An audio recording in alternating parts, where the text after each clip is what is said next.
அன்பு தமிழ் உறவுகளுக்கு நெஞ்சார்ந்த திருக்குறள் வணக்கங்களை இனிதே உரைக்கின்றேன்.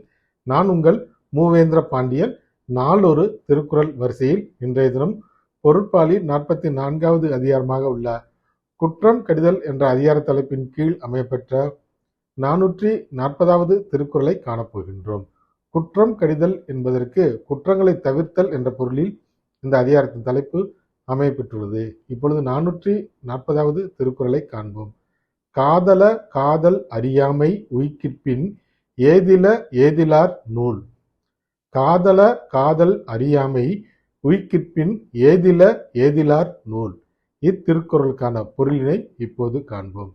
பிறருக்கு தெரியாமல் தனது விருப்பத்தை காத்து நிறைவேற்றுபவரை அவரை அழிக்க நினைக்கும் எண்ணம் கொண்ட பகைவரின் எண்ணம் நிறைவேறாமல் செய்துவிடும்.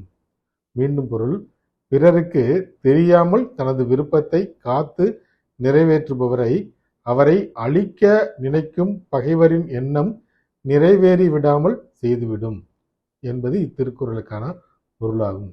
வள்ளுவரின் வழியினை பின்பற்றி வாழ்வில் வெற்றி காண்போம்.